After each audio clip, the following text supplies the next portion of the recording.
So we're delighted to be joined by our esteemed panelists from some of the key sectors who will be sharing their insights on these electrification drivers. We'll start with Katerina Robinson from California Energy Commission. She'll be talking about California's decarbonization plans through electrification, followed by Matthew and Clair from University of California Office of the President. He'll be presenting on the higher education drivers for electrification. And finally, Mark Kresowik from American Council for an Energy Efficient Economy, ACEEE. He'll be sharing his insights on policies for equitable and efficient electrification. Let's talk a little bit about the logistics for this session. We have our panelists. They'll be presenting first for 20 minutes each. After 3 of these presentations, we'll have a 20-minute question and answer round. You can drop in your questions in the question answer box at any time during the presentations, and we'll be bringing your questions up in the order that they were received. Members of the audience can type their questions as well as put their comments in the chat section and network with each other and connect with each other at any time during the session. So without any further ado, let me introduce our first speaker with you guys. Our first speaker is Katerina Robinson. She serves as Chief of Staff for CEC Chair David Hochschild, where she specializes in legislative engagement, clean energy investments and planning, offshore wind, tribal microgrids, transportation electrification, grid reliability, and decarbonization. Prior to her work with California Energy Commission, Katerina served as the Capital Director and Legislative Director for California State Senator and Senate Budget Chair Nancy Skinner, where she advised the Senator on energy, climate, water, natural resources, local government, housing, and clean transportation policy. I would like to invite Katerina to please present on California's plan to decarbonize through electrification and formally start the session.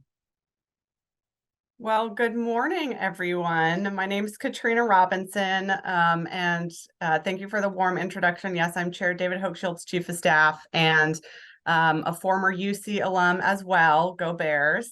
And my parents actually met on the Berkeley campus, and so I was a newborn on the campus, and then eventually came back as an undergrad to do my training in public policy, and then later on got my graduate degree from Sacramento State University. So I've gotten to see a couple different flavors of California public education, and big fan. So really glad to see you all here today, and hope I get to interact with you in lots of different ways as you move forward in your careers. Do you guys have the slide decks to pull up as well? We don't. You'll be sharing your screen. If that doesn't work with you, we can look up your slide decks in the box and we can start sharing. Okay, no problem. Let me just pull up that slide deck then. I have it right here. Give me one moment. Here we go.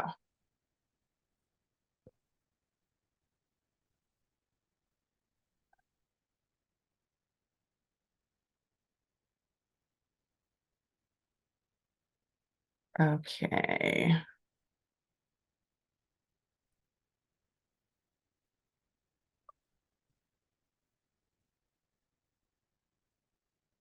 Let's see, share screen. We'll do this and see if I can put it into presenter mode. All right, everyone see that? Yep. Okay, well, so I'm going to talk to you a little bit today about California's plans to decarbonize through electrification. I almost put the title for this presentation, Do Californians Dream of Electric Sheep, which I thought if any audience was going to understand that literary reference, this one would, but I chickened out. So here we are. The future is electric. So given that this panel is focused on policy and government initiatives that are pushing forward electrification, I wanted to start with just a little look back on how we got to where we are. Green electricity and California's greenhouse gas emissions reductions goals have been linked since the beginning of our work on climate in California. So way back in 2002, we had our first RPS in California. Interestingly, I did a little research to see if we were the first ones to have an RPS in the United States, and we were not. Texas and Nevada had RPSs before us in the late 90s, but they were very small. And I think just, focused on diversifying their energy sectors. But in 2002, California came in with what was then the largest RPS goal for greening our electricity within the state of California. And the goal was to set 20% of our electricity to be generated by renewables. This is not that long ago when you think about it. I mean, 2002, I was in high school. Some of you guys might have been in elementary school still. This is like in our lifetimes. And then shortly after that in 2006, Nunez, who was one of the leaders in the legislature at the time, passed our very first greenhouse gas reduction goal in California, which was to reduce emissions 15% below 1990 levels by 2020. And this was landmark policy. This was the first really of its kind of a state saying, hey, we're going to reduce our own emissions and start helping in the fight toward climate change. And I remember this just being couched as insane, that California was never going to be able to reach these goals. And here we are today, and we've already, very closely met this goal for 2020. I believe we're at 14% emissions reductions as the last report by the California Air Resources Board, and we're just continuing to move forward. And then over time, you saw this ratcheting effect in the legislature where you would have a new renewable portfolio standard passed, and then after that, you would have kind of an upping of the greenhouse gas emissions reductions numbers and goals. So in 2025, we increased our state RPS goal to 50% by 2030.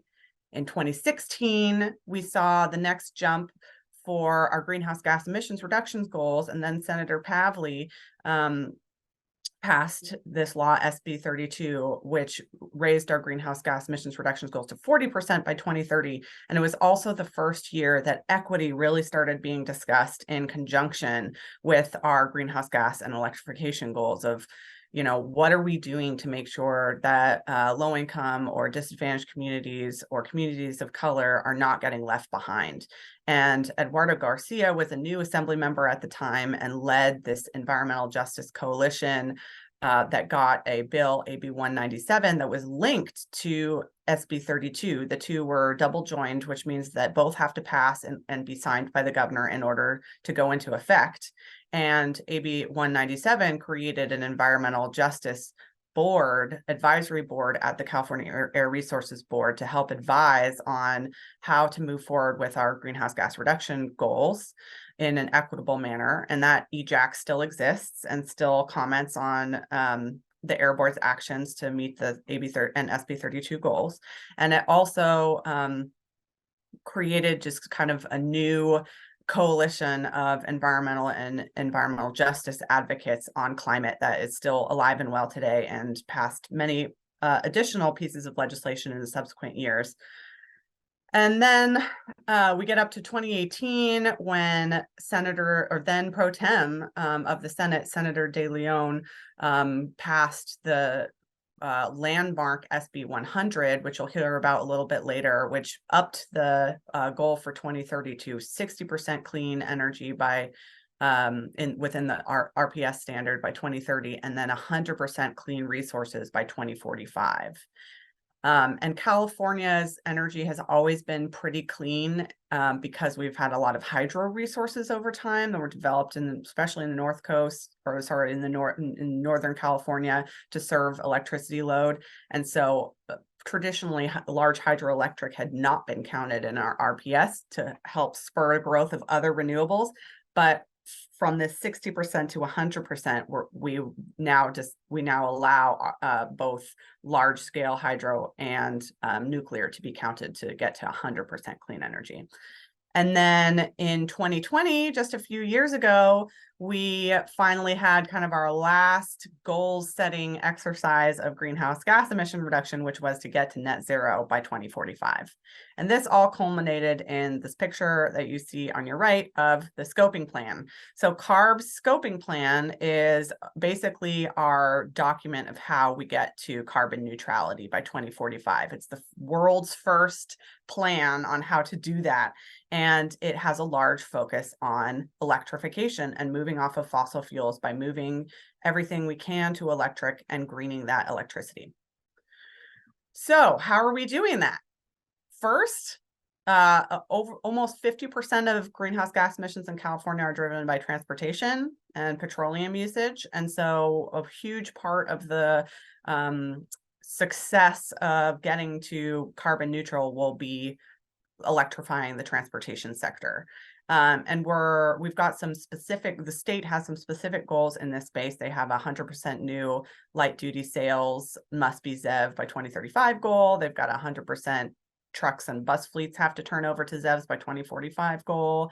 And there's lots of incentives going on in this space. California Energy Commission's main role in driving transportation electrification is to, one, help with the vehicle charging infrastructure, which we have almost $1 billion in the next 5 years to give out through funding that the California that the California legislature and the governor have given us through general funds over time.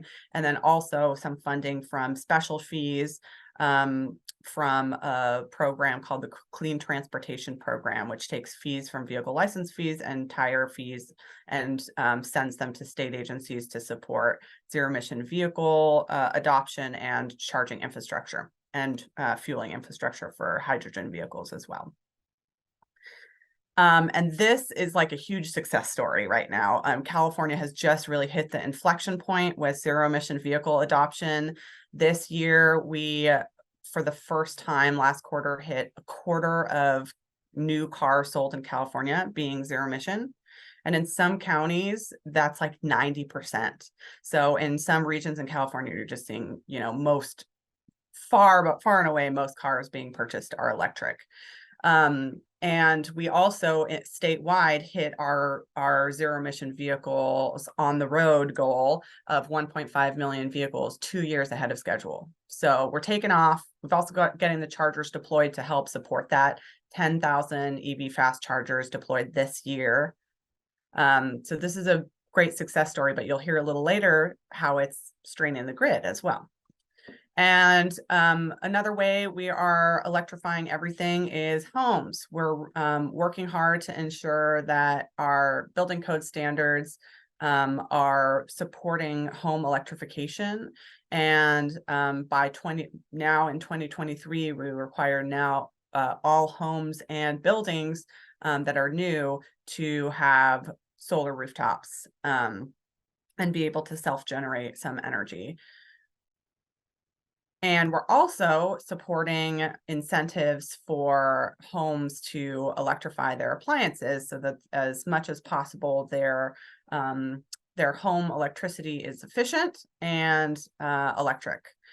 This is another space where we've got almost $1 billion for equitable building decarbonization. The program will have a focus on low income and disadvantaged communities and making sure that those communities have access to some additional funds to help pay for the incremental cost of these new appliances, because some of the electric appliances are more expensive than other appliances, but over the lifetime of the system, they can be more cost effective. So if we can help with upfront costs for some of the communities in California, they're more likely to buy them and then see the benefit over time.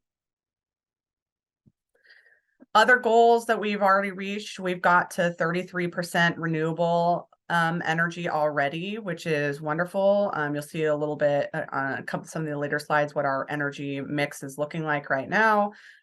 We have, as I mentioned, reached those reduction of greenhouse gases to 1990 levels, and we're in fact at about 14% below right now.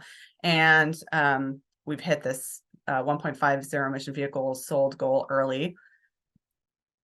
And the other main area that the CEC is supporting California in meeting its zero emission vehicle goals is tracking both energy demand over time and our energy mix over time, and where we are toward getting to our 100% clean goals. And as kind of like the lead analytical body for energy policy in California, we have a role in trying to lay out the different pathways to 100.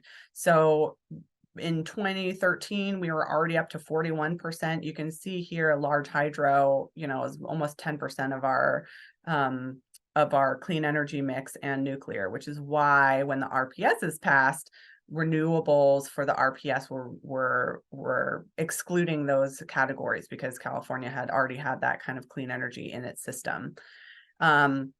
And by 2021, just a few years ago, we were at 59% clean energy. The growth in large hydro is mostly due to recovery from the drought. So we had a little bit more capacity in our large hydro than we had in previous years. And we grew substantially in renewables. But you can see, to get to 100%, we have a long way to go still. We need to get to 90% by 2035, and then 100% by 2045. The CEC is leading this interagency working group on implementing Senator De Leon's bill that we spoke about at the beginning of this presentation. So in addition to having goals of California getting to 100% clean energy by 2045, SB 100 also required the CEC, the CPUC, and CARB to use their existing programs to figure out how to get there. How do we get to 100%? Can you lay out some pathways? And that report was meant to be updated every 4 years. So the last report, and just a couple more things that this report focuses on. So the report is meant to give a review of the policy. Is it technical? Is it safe? Is it affordable? And is it reliable? It's supposed to outline some of the reliability benefits and impacts, financial costs and benefits, and what are the barriers? What are the things we kind of need to knock down in order to get to 100%? And what benefits could we achieve along the way as we meet these policy goals? And then what are some alternative scenarios and costs and the benefits for each of those different types of scenarios? So the last report, which was issued in 2021, the main finding of the report was that it is achievable to get to 100% clean energy, which was a big question mark. We didn't know. We set the goal before we really did the in-depth analysis. And so all three agencies got their energy modelers together, and we determined that it is achievable, but it requires a 3 times increase in the amount of solar and wind builds that we're seeing annually, and an 8 times increase in the amount of battery storage that we need. This is a picture of the energy mix that we kind of expect as we move forward. This is from the 2021 report. So this was kind of like we didn't do as many sensitivities in this report. You'll see we're going to do more sensitivities in the next report. But this was kind of the base assumption for what kinds of growth we'll need in the different energy sectors in order to get to 100%. You can see solar has to go up quite significantly. Battery storage as well grows. We do add offshore wind here. The state has some new goals now on offshore wind of 2 to 5 gigawatts of offshore wind in the North Coast and the Central Coast by 2030, and potentially up to 25 gigawatts by 2045. But that relies on a lot of port improvements and construction that we need to do to support that offshore wind development. And so it's not a guarantee. We got a long way to go to unlock those megawatts, but we do add it into our planning scenarios by 2045. And then in addition, we are expecting some modest growth in terrestrial wind, but assuming that solar is going to be more successful than terrestrial wind to get sited in the next few years. And then this shows you a little bit of the work that we're that's underway now at the Energy Commission in conjunction with the other energy agencies in doing the next update to the SB 100 report. And the next planned report is going to focus on looking at some of these different pathways to get to 100. So can we model some of the different sensitivities and give a clearer picture of those trade-offs that was requested from us in the original legislation of, if we go more of a DER focus, what are the costs, what are the benefits? If we focus on resource diversification so that we're not putting all our eggs in one basket, what does that mean? If we look at geographic diversity, or if we look at a zero combustion option, which is what a lot of the local communities are asking for to get off of natural gas or other types of combustion completely, what does that do for cost? And this shows you just all the different kind of toggles that we have in the reference pathway for analysis in our SB 100 reporting. You can see there's a lot of different kind of data sets that we put in here, and then we can model different pathways by dialing these up or down. So you'll see, for example, in like a high DER focus, we'll toggle up this core land use scenario and say, okay, we're going to assume that we're going to be careful with land, and we're not going to build out a lot of new solar on new land. Instead, we're going to focus on distributed resources within urban areas, and we'll assume that there's going to be high DER deployment here and here, and then we're gonna plug in higher demand response and load flexibility numbers. And if we make all those assumptions and we assume we're gonna make these investments, what does that give us? And here's an example of what it would look like for a resource diversification version of that. We would toggle up increased offshore wind, maybe put that up to our 25 gigawatt goal to the max. We would assume we're gonna put higher levels of hydrogen in as well, higher levels of long duration energy storage. And if we diversify those portfolios, what does it do to our costs? What does it do to our reliability? And this will allow us to kind of put forth a variety of different options for the public, for the governor's office, for the legislature, for the other state agencies, in how they can think about how we get to 100% clean energy. And then ultimately, those goals are met by the load serving entities through their work with the Public Utilities Commission. So the Public Utilities Commission will issue, procurement requirements through the IRP, and the utilities procure to meet those requirements, and the California Independent System Operator, builds their transmission based on what the CPUC is forecasting in their IRP over time. And all of that is based off of modeling that the Energy Commission does on what the load will be for electricity over time, and also based on the modeling that comes out of these SB 100 exercises. So barriers to electrification.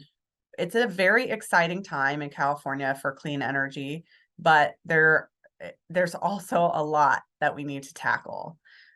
With this unprecedented growth in both demand for electricity from the newly purchased zero emission vehicles all across the state, and more electric buildings over time, we're just seeing that in a lot of areas, the distribution system is not ready for these changes. They didn't anticipate the amount of load growth that they would see in some of these regions. And some have been able to accommodate it because they had some extra capacity on their distribution system.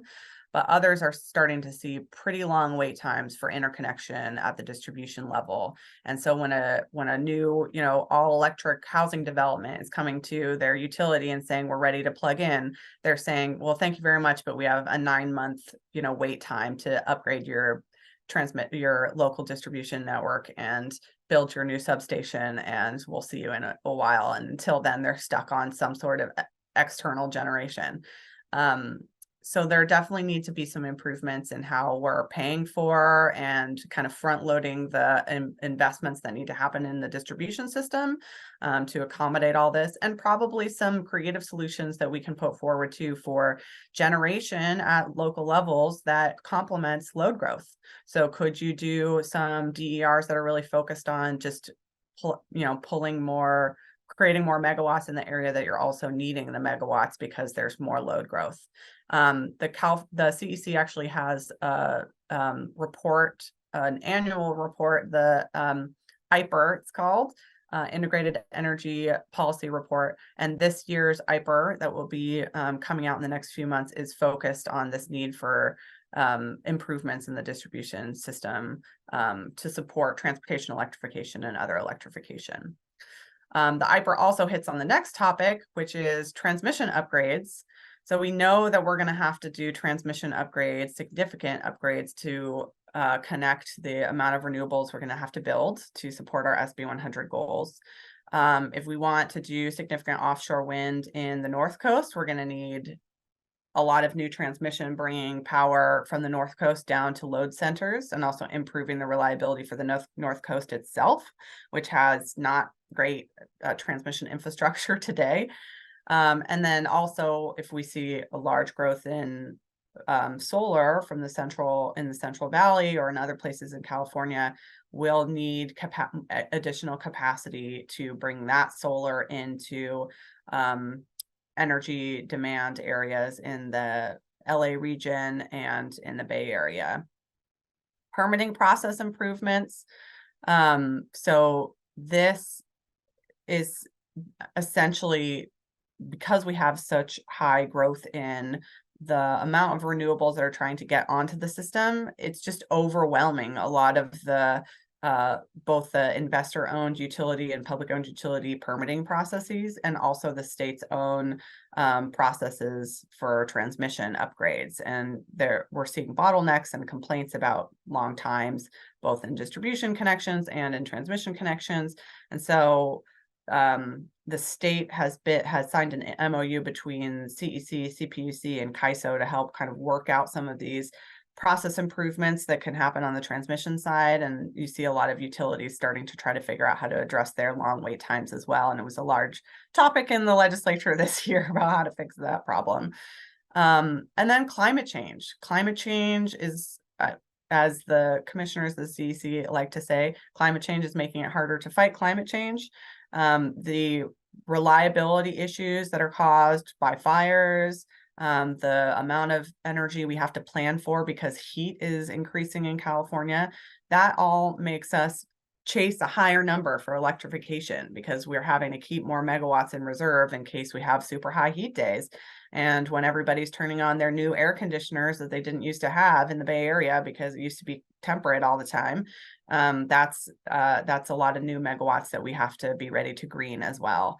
And then market reforms. Several of you are probably following the debates within California about whether regionalization is part of the solution to greening our electricity and also maintaining reliability as we move forward. If we're not solely responsible for generating our own green megawatts in California, but instead we share resources with some of the West that's also putting RPSs into place, then perhaps we don't have to overbuild our system, because if there's a really high heat day, we can borrow some power from another state that's not seeing high heat.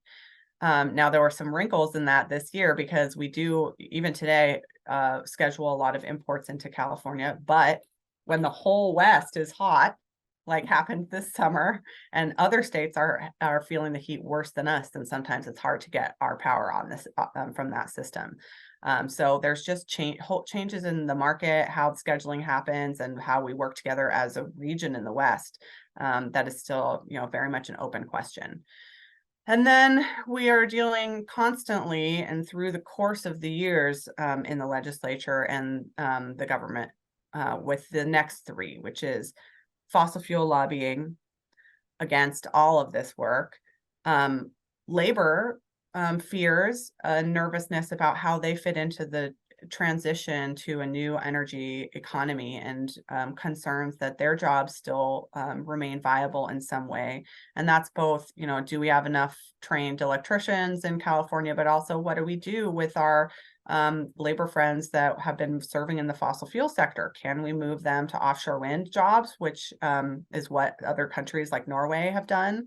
Can we move them to green hydrogen or those types of jobs that require heavy piping? So there's a lot of kind of questions about retraining, and always juggling the needs of labor as we move forward in our energy transition. And then public Katrina, will. I'm sorry to interrupt, but can you please conclude? We're running behind schedule. Yep, this Thank is you. the last slide. Yeah. And then public will, which is if energy prices go up too high because of all this new build, people start losing interest in green energy very quickly. So it's a lot to work on, but our governor has been very supportive of all of this work, and just an amount of progress that we've made in the last few years since those high school days when our very first energy policies were being passed. I have no doubt that we can meet the needs of the state to get to 100% clean energy. And with that, I will conclude. Thank you very much, Katrina. That was a very informative presentation, and I'm hoping we'll have very interesting questions. I also have some for the question answer session. Let me introduce you to our next speaker. Our next speaker is Matthew St. Clair. He's the Chief Sustainability Officer at the University of California Office of the President, leading sustainability efforts across the 10 UC campuses since 2004. He was a founding member of the board of directors for the Association of the Advancement of Sustainability in Higher Education. He's also a member of the board of directors of Strategic Energy Innovations, a nonprofit organization implementing energy conservation and sustainability education programs in California. He has delivered lectures at numerous universities, been an invited keynote speaker at several regional and national conferences, and he has advised the US House of Representatives on the formation of an Office of Sustainability for the US Capitol. He will be presenting on the higher education drivers for electrification. Please welcome Matthew St. Clair. Thank you, Ollie, and great to see everyone, see lots of familiar names and lots of new ones. So it's great to meet all of you. Good, it's working. So I will try to quickly go through, see if I can get us a little bit back on time. It's wonderful to hear directly from the state energy management leadership on what the drivers are at the state level. And so I'll attempt to complement that with talking about the higher education trends and drivers, goals, and policies, particularly UC, but also nationally. And after touching on the national goals and trends, I'll go into UC's policies and goals that are driving electrification, mostly on the building side, because that's where the bulk of our emissions are and thus our focus, and then just a little bit on the transportation at the end. So starting with the UC system context, most people in the workshop today are familiar with UC, but just in case not all are fully aware of the full context or scope. So we have about 150 million gross square feet of building space across the system, about almost 6,000 buildings. We have almost 300,000 students now, and about 240,000 employees. In our emissions, the scope 1 and 2 greenhouse gas emissions are currently about 1 million carbon dioxide equivalent tons per year. So, and we have 10 campuses, 6 health systems across the state. So starting with the national or continental scale, the Association for the Advancement of Sustainability in Higher Education, which has, I think, not sure the current membership, but maybe 800 or so colleges and universities across US, Canada, Mexico, and sprinkled around the world. They publish an annual campus sustainability index. And in this year's index, which was published in September, they included for the first time their take on what are the top trends in higher education sustainability. And number 1 is progress towards climate neutrality and renewable energy. So obviously the top trend in higher education is related to the role that electrification can play. And then you'll see the other trends here, some of which also relate to electrification and climate policies, both in the core mission of higher education, the learning and research, but also applying the racial equity and social justice lens to all of that, and related to fossil fuel company influence in the sector, dissociation and investments and otherwise. Anecdotally, so that's the official published version of the trends. Anecdotally, I know just coming back from ASHE's annual conference that everyone's talking about how and when to decarbonize and electrify. And there are a couple larger research universities and a couple small liberal arts colleges that have completed the transition for their central energy infrastructure from a fossil fuel-based to an electricity-based system. And then campuses, including especially elite institutions like Harvard and MIT, have all set direct to decarbonization goals that will rely primarily on electrification. And some 600 plus college and university presidents or chancellors have signed on to a climate commitment, including all 10 UC chancellors. And that was first issued back in 2007. And so they are in the process, the organizations that sponsor that commitment, to publishing a version 3.0, which will look very much at electrification as an aspirational or concrete goal, depending on the institution and its resources and the timeline for that. So that's the national or continental scope on it. So what does that look like for University of California in our climate action goals? So I think it's important to put that into the context of the mission of our system-wide climate work. And that's that the emissions reduction goals are not an end unto themselves.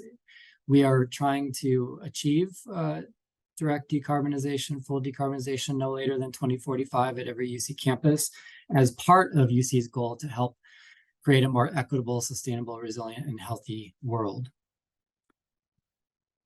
So starting with clean energy as the foundation for our climate action work, we have goals in 4 areas: energy efficiency, on-campus renewable electricity, purchased clean electricity from off-campus, and biomethane as a transitional strategy. Looking at each of those areas on energy efficiency, we have to start there. I think everyone in this workshop knows that, but it bears repeating. And there are obviously financial benefits from doing so, in addition to reducing the amount of clean electricity that we have to go out and find, and as well as the cost of overall electrification efforts, depending on our load. So you see, just last year, we estimated about $90 million in avoided utility costs. And our cumulative avoided utility costs or savings since we started a system-wide energy efficiency partnership with the state's investor-owned utilities back in 2004 is above $400 million. So once we reduce the energy that we use as much as possible, then obviously we've got to transition the source of the remaining energy. And so we were able to form our own electricity service provider. We call it the UC Clean Power Program. We started it, launched it in 2015, and very quickly, as intended, we got down to a zero carbon supply for the UC campuses that are able to purchase electricity through this program. So starting in 2018, we met our goal of a small residual amount of greenhouse gas emissions, and starting 2019, got to zero carbon. What does that look like then for our overall emissions, and where does electrification come into this? Well, that means that that yellow bar that you can find in our annual sustainability report on our website for the system and for each campus, that yellow bar is going to be at zero as required by policy by 2025. And for the campuses that are able to buy from the Clean Power Program, that yellow bar has essentially gone to zero as of 2019.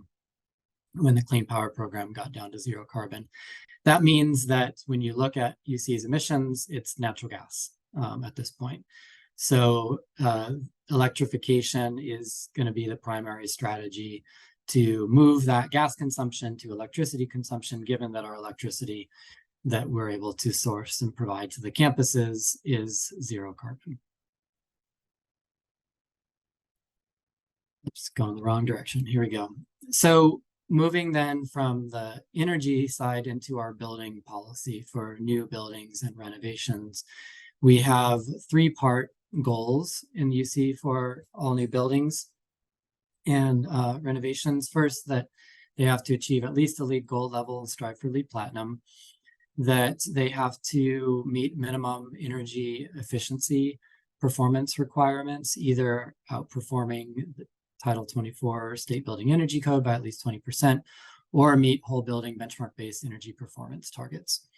And we added in 2018, going into effect in 2019, that no new building or major renovation can use on-site fossil fuel combustion for space or water heating. And we're very proud. We try to lead on climate, as you see that as part of our mission. And this is one of the most concrete examples of doing so, because we adopted our requirement for all new buildings to be electric. And then the city of Berkeley followed 1 year ago. They referenced our policy. They had us testify in front of the city council when they passed that ordinance. And then at least 70 cities, I think, in California have now followed Berkeley's lead, and a number of others across the country. So UC started it, City of Berkeley followed us, and then many others have followed the City of Berkeley. So that has resulted in, now we have a total of 58 buildings, either occupied or in design or construction process. 24 already occupied, about 2.5 million square feet, 34 buildings in design or construction, additional over 8 million square feet. And this is all building types. Most of the buildings are all electric, but some of the laboratory research buildings and medical buildings are electric only for space and water, but that's changing, and some of those are going to all electric as well. And just like we pioneered an all electric new building policy for the state and country, we were able to adopt that policy because of pioneering buildings within our system. So UC Irvine had proven it could be done for a housing project. Lawrence Berkeley National Lab had proven it can be done for a research building. And now UC Irvine Health System is proving that it can be done for a hospital and medical campus. And so all of our other health systems are now following that lead as well. And UCI Medical Campus Complex is going to be all electric, not just for space and water heating. They've electrified all uses. So all of this has led to a transition in UC's overall climate goals, which were first established in 2006 and 2007 to require every campus to become carbon neutral as soon as possible. As soon as possible became 2025 in 2014 with the launch of UC's carbon neutrality initiative by our former president, Jan Napolitano, in partnership with all 10 UC chancellors. But what we've learned over the last 10 years is that we need to transition away from a carbon neutrality goal that in 2025 was going to rely on 50 to 60% of the total reductions over time coming from voluntary carbon offsets. So we went through a policy development process to replace that 2025 carbon neutrality goal with a direct decarbonization goal, the no later than 2045. 90% reduction in scope 1, 2, and selected scope 3 emissions.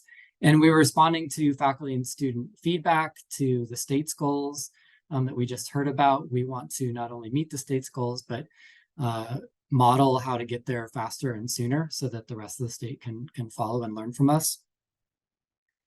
And this is these are the specifics of the new goals, the overall total emissions. Already mentioned that goal, the last 10% in 2045, the residual emissions up to 10% could be met by carbon removal offsets only at that end date. And we required that as the campuses update their climate action plans for these new goals, including every campus selecting the soonest possible date for that full decarbonization, as well as interim targets every 5 years on the way to get there, starting in 2030.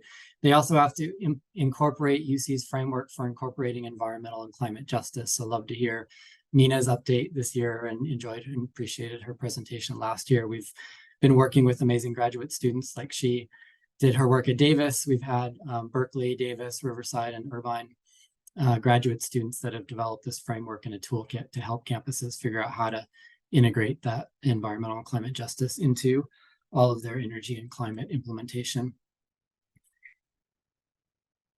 This is what the timeline looks like.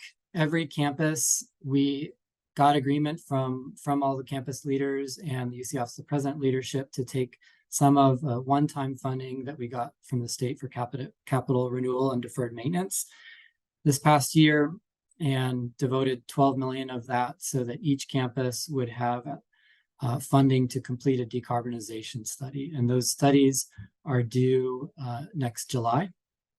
And then based on the results of the studies, each campus will commit to their target dates for decarbonization and interim reduction targets, as you saw on the last slide.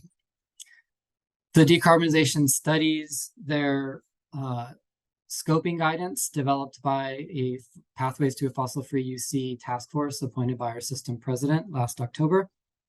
And in addition to detailing what it would take to achieve that 90% reduction in Scope 1 emissions, as well as the costs and benefits and savings from that transition, every campus is also required to identify the just transition other equity considerations and tie it to the core mission of the university by identifying living laboratory or education and research.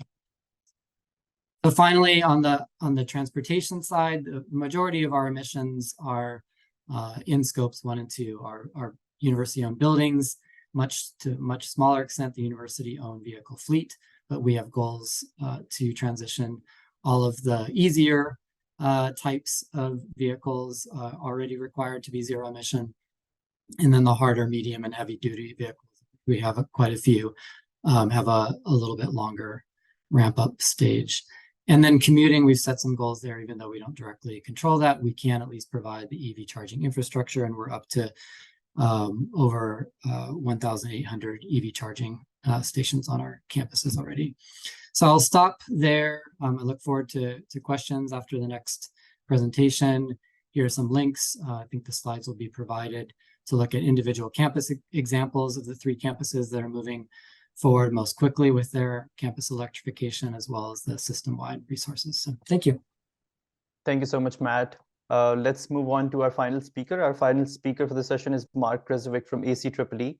He supports the success of the members of ACEE's policy team and our partners shaping decisions at the local, state, utility, and federal level across every part of the economy as they accelerate ambition for improving energy efficiency and centering the most historically overburdened and undeserved in the communities.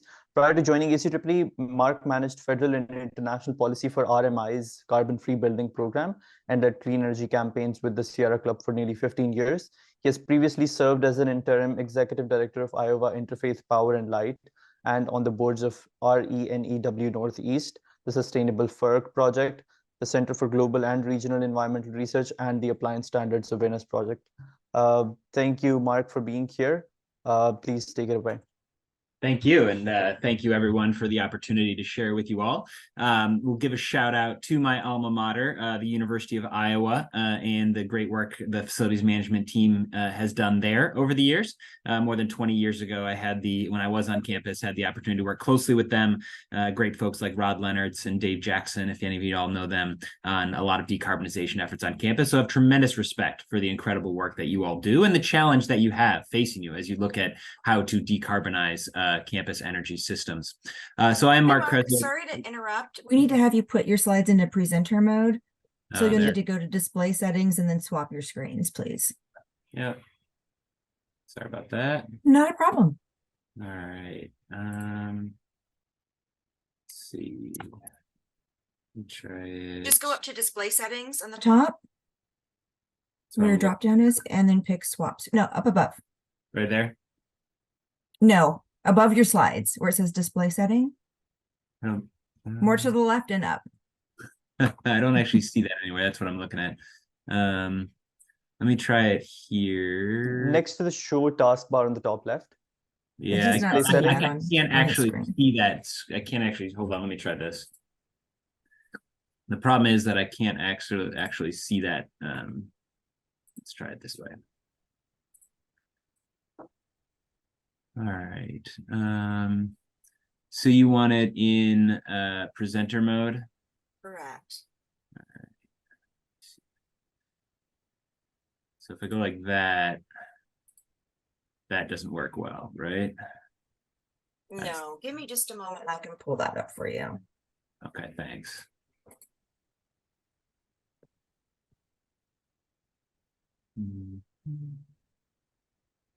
Sorry about this, folks. Not sure what's going on there.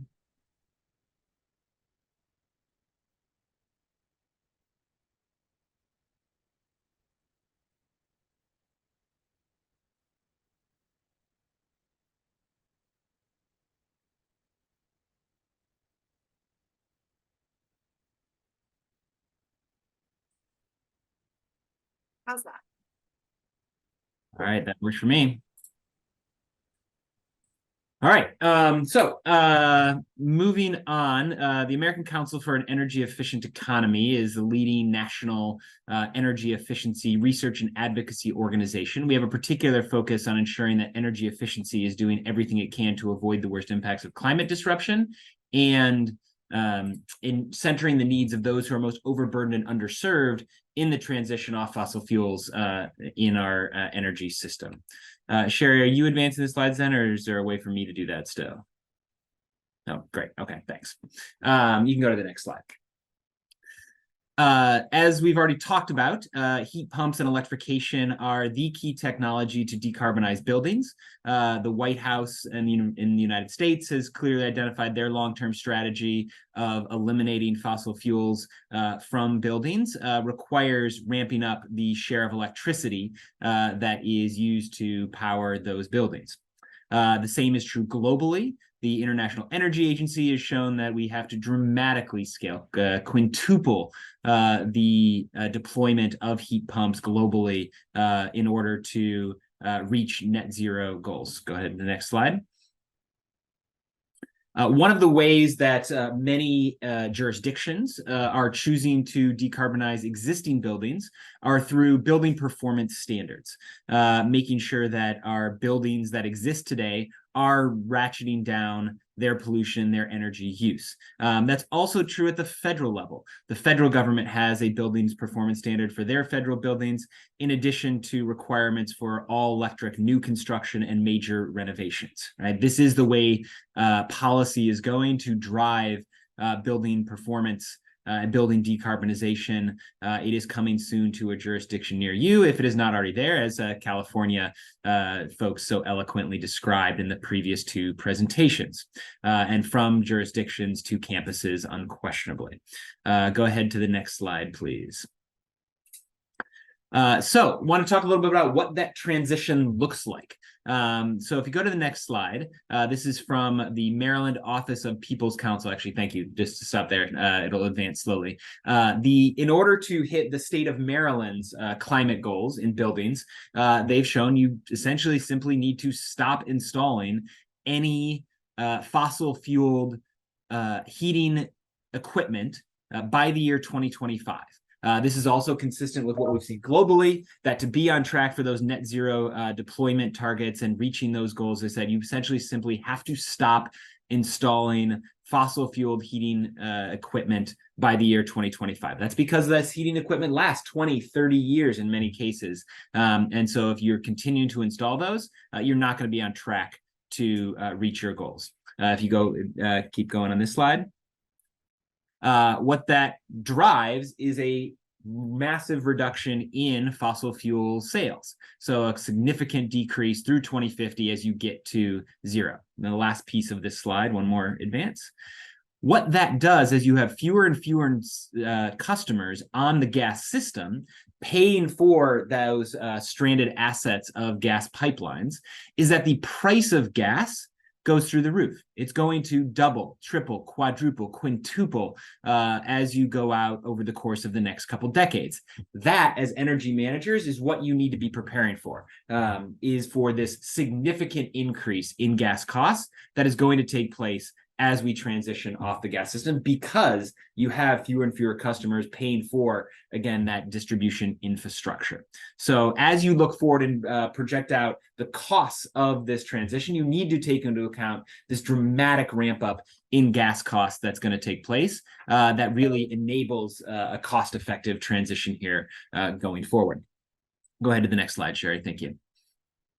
But the key for us at ACEEE is making sure that that significant increase in gas costs does not fall on those who are already most energy burdened in our communities, those who are faced with huge energy burdens, low-income households that are faced with triple, quadruple the current percentage of their income that they spend to keep their homes heated and operating during the course of the year. There are 26 million low-income households who earn less than 80% of their area median income in the United States today that are burning fossil fuels inside their home, that are dependent on that gas system.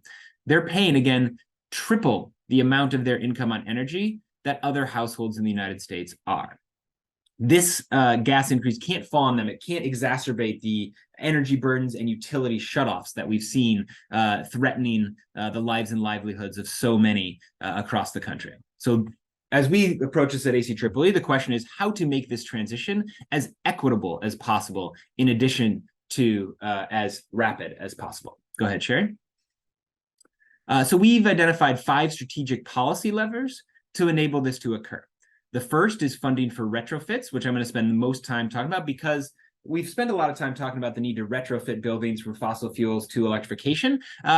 I'm hopefully going to give you a bunch of different incentive programs to help you do that, to help fund this transition. That funding is even more important for low-income households, but there are a lot of programs that exist for energy managers like yourselves. The next is a gas transition electrification policy, actually putting this into a managed transition framework. The third are consumer and tenant protections, again, making sure that households don't face increased housing prices as a result of these actions. Making sure that we're building for the extreme weather events that we're seeing threatening the very structure of our housing and building finance systems, as there are more extreme weather events like flooding and wildfires, wind and hurricanes that are forcing tremendous losses. And we're seeing property insurers fleeing states like California, Florida, Louisiana, or raising prices because of these extreme events. Kind of how are we building for a more resilient system? And finally, economic inclusion, ensuring that the workforce that's created in this transition represents those communities that have been most overburdened and underserved historically in our country and around the world. Okay, advance to the next one. So let's start with funding for, well, one last thing on retrofits. What we've identified, the most important thing here for retrofitting buildings off of the fossil fuel system is, yes, electrification, but with efficiency and weatherization and resilience.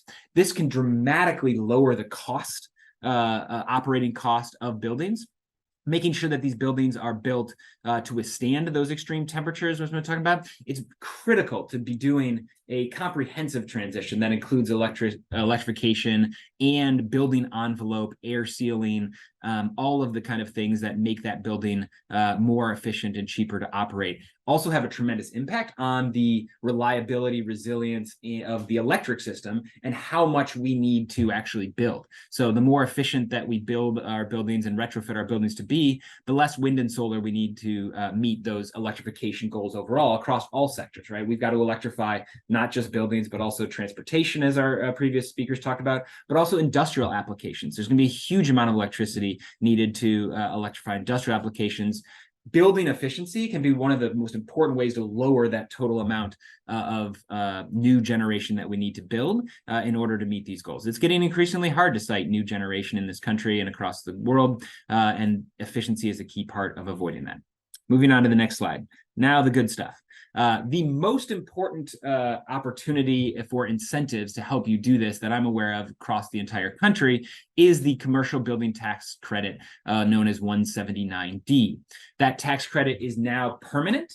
It is now available for governments and nonprofits, including university systems like yourselves. There are ways to take advantage of that tax credit. It's more generous now as a result of the Inflation Reduction Act, providing up to $5 per square foot if you're achieving more than 50% energy savings, if you're meeting prevailing wages and apprenticeship requirements. Many universities are unionized, of course, and so you're probably already paying prevailing wage, so you're uniquely suited to be able to take advantage of some of the highest levels of this tax credit. If you aren't already exploring how to take advantage of this tax credit, you should absolutely be doing that right now. Moving to the next slide. There are other funds available for commercial and public buildings. The Energy Efficiency Revolving Loan Fund Capitalization Grant Program at the federal level is one, especially if you're in these priority states that I've listed here, particularly in the Midwest. I guess actually this slide was one that was geared specifically for the Midwest, sorry. So there are other priority states outside of the Midwest. Not that I'm centric there, given my background. There are also funds for K through 12 education and other education systems through the Renew America's Schools grants.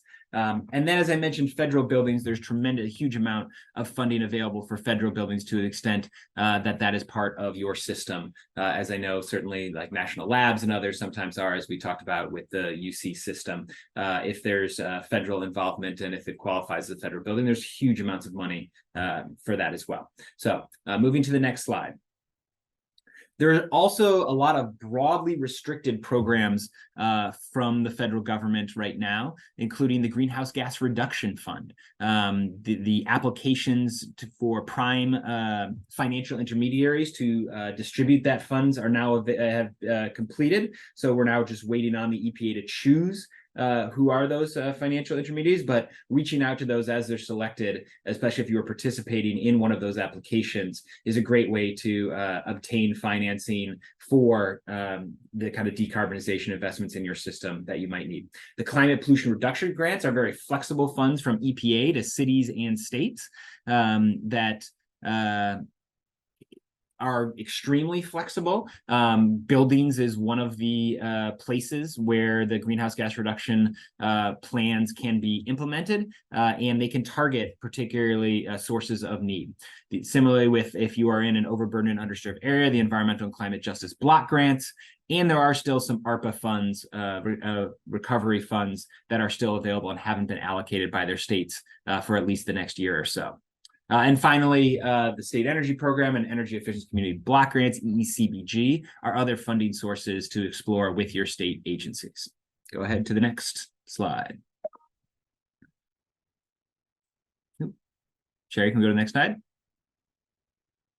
Thank you. You can click a couple times here. One of the things that we've noted, actually, probably good for now. One of the things we've noted is the need to support the supply chain for electrification technologies. We recognize that a lot of these technologies are new, especially at the commercial and industrial scale. There's a lot of, there are industrial heat pumps and commercial heat pumps that are available, VRF systems certainly, but we want to make sure that those products can be widely available given the transition that's necessary here. Just a note, David, I see in your chat on 179D, there are actually a lot of IRA funding for industrial heat pumps, highlighting a few here, at least on the manufacturing side, as well as some that can be used for deployment in industrial settings. So the eligibility for buildings and utility campus, I'm not as clear on, but those technologies do exist, and there is a lot of funding for those industrial scale technologies to bring down the cost, hopefully, for other applications, even if if you aren't quite qualified as an industrial use. The ACEEE runs a industrial heat pump alliance with the Renewable Thermal Collaborative and a couple other entities, NEMA. So if you're interested in that, feel free to follow up with me. My email will be at the end of these slides. But we've got to make sure that we're also building up the manufacturing here in the United States. So keep going. Sure. You might need to click a couple times. I think I've got a few circles there. Thank you, right there.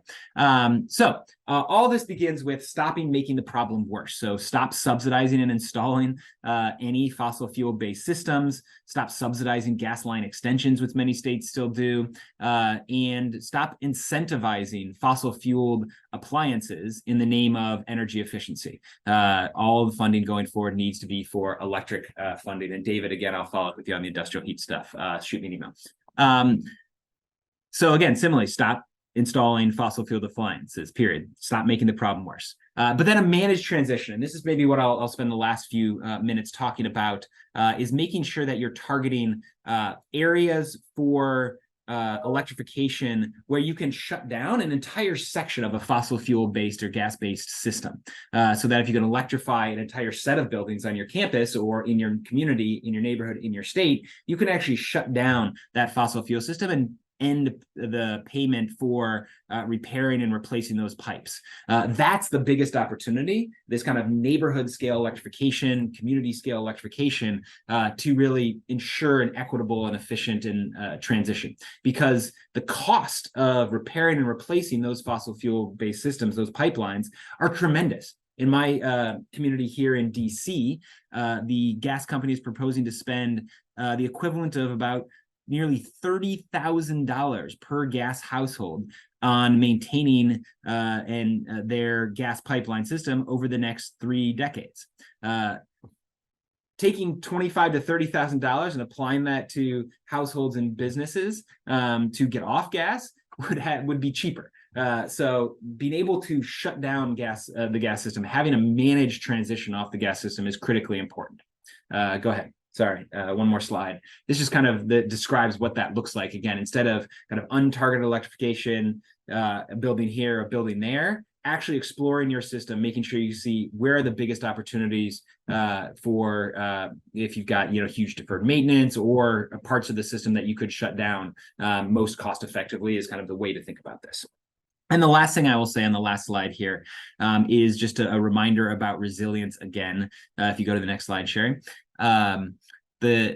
I talked a little bit about the kind of number of properties and the incredible risk that we're all facing because of extreme weather events. To give a specific example of how efficiency and electrification can help with this, when you look at, there was a study done in Phoenix that looked at the extreme heat that we saw this summer, right? A month straight of highs at or above 110 degrees.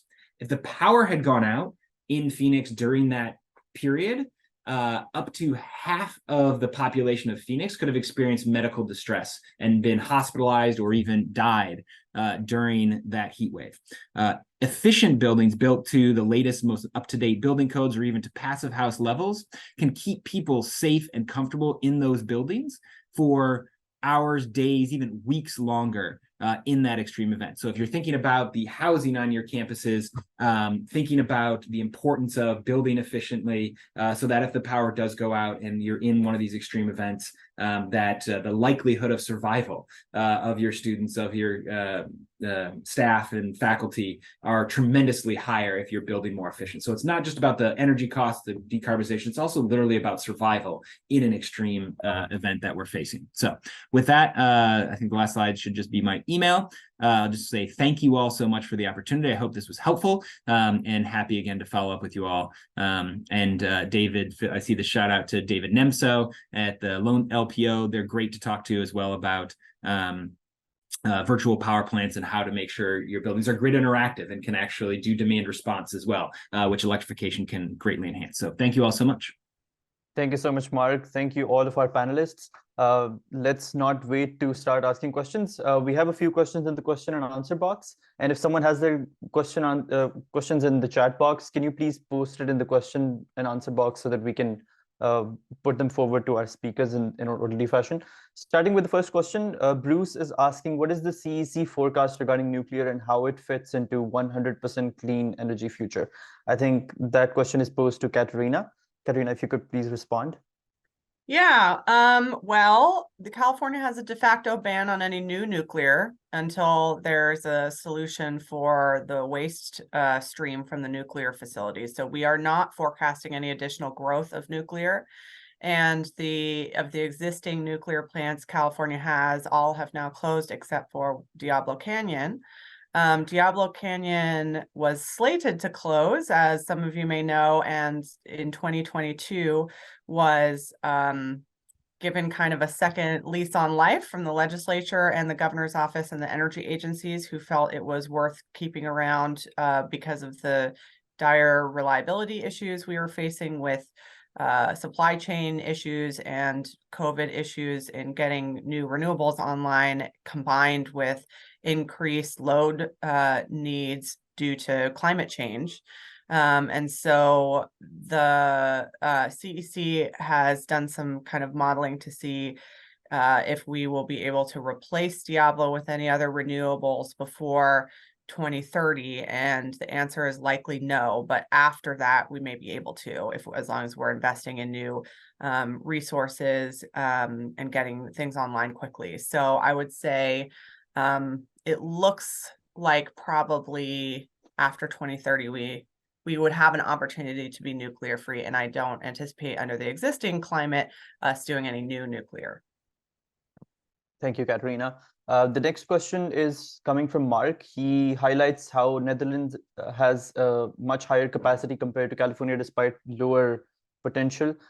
He asks about NEM 3.0. How do we move away from making rooftop solar less attractive to homeowners to instead make it more attractive for renters and low-income families via incentives for no-interest loans for PV plus storage?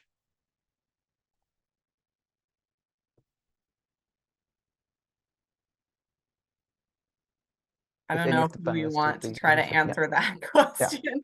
And the PUC isn't on here to answer for NEM, but I would just say I do think there was, you know, a careful balancing act in how NEM ultimately came out.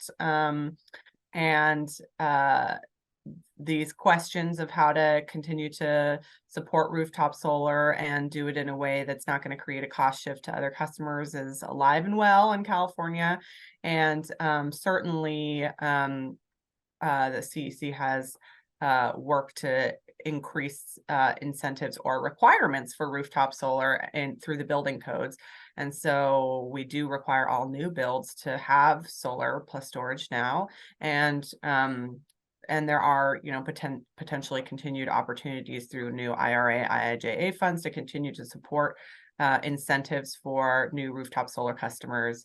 And we continue to look for opportunities to do that with specific communities through Energy Commission funds as well. For instance, some of our tribal microgrid programs have looked at how to support rooftop solar for tribal communities.